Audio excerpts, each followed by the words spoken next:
Hi.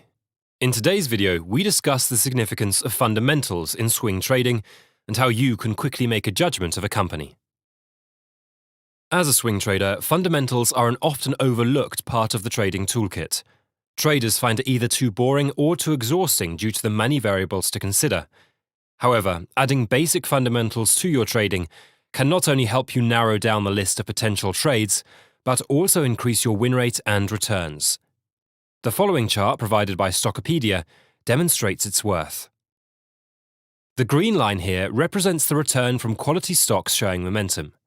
The line, represented by the term QM, shows that the top stocks in the category outperformed all other categories and significantly beat the broader market with a return of 331%, versus just 24.6% of the FTSE All-Share Index over the same period.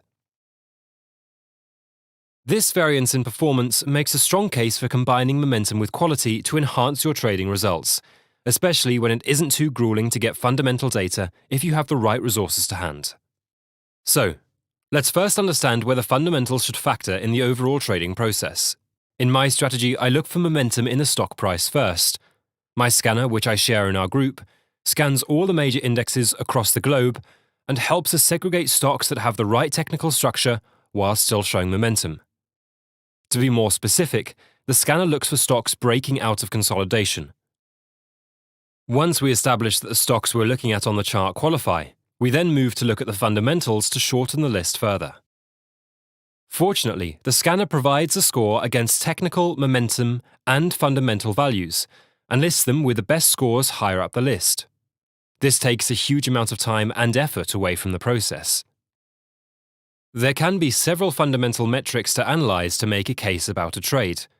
Going into all of them will only complicate the process. This is why we focus on the most basic and important metrics, screening for quality metrics within a company's financial statement. My simple fundamental criterion is to see double-digit percentages in return on capital, return on equity, and operating margin. Each of them have a significant weighting in the overall quality score seen in our software. If companies fit the criteria, I like those companies to also be showing sales and profit growth whilst having sensible debt. Let's briefly cover those metrics one by one. Return on capital, or ROC, is the percentage return a company makes on the total capital employed in the business, including owner's capital and debt. A double-digit ROC suggests that the company's business has a solid return profile. Return on equity, or ROE, is the percentage return the company makes on an owner's equity. Here also, a double-digit percentage means that the company is efficiently utilizing its capital and can generate decent returns on the investor's equity. I like these ratios to be in double digits, meaning we have higher than the risk-free return, i.e. the return on long-term secured government securities. The rationale is simple. When someone can earn a risk-free 5% on a long-term treasury security, a risky venture should yield much higher than the 5% offered for investors and lenders to take the risk. This is why the businesses that earn much higher returns on capital are often inviting for investors. Next, I like to see a double-digit number in operating margin. Operating margin is the margin the company earns from operations, which is sales less expenses incurred in direct operations. A double-digit operating margin simply says the company has a good business that delivers solid profits on each dollar of sales. Once the stock passes these filters, I like to see growth in revenues and profits. The last factor I look at is the indebtedness of the company. I prefer companies that have manageable levels of debt. By manageable, I mean that they should have enough earnings and cash flows to service the debt and pay it off when it gets due. A simple measure could be looking for companies with a debt-equity ratio of not more than 2x and debt-to-operating profit ratio of not more than 5x. Now let's get to the most important part, where to find these fundamental metrics in one place so that you don't get bogged down with data and statistics.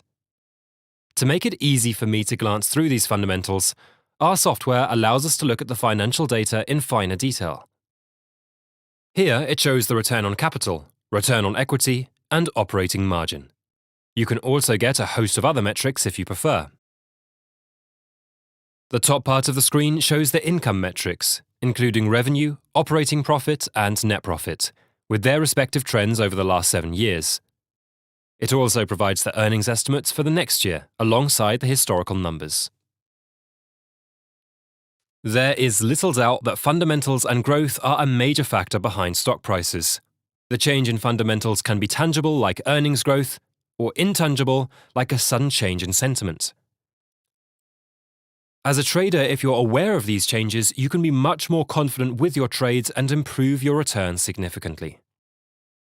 By combining fundamental and technical data together, you can build a very potent strategy indeed. And with software such as ours, it does not need to be a laborious process.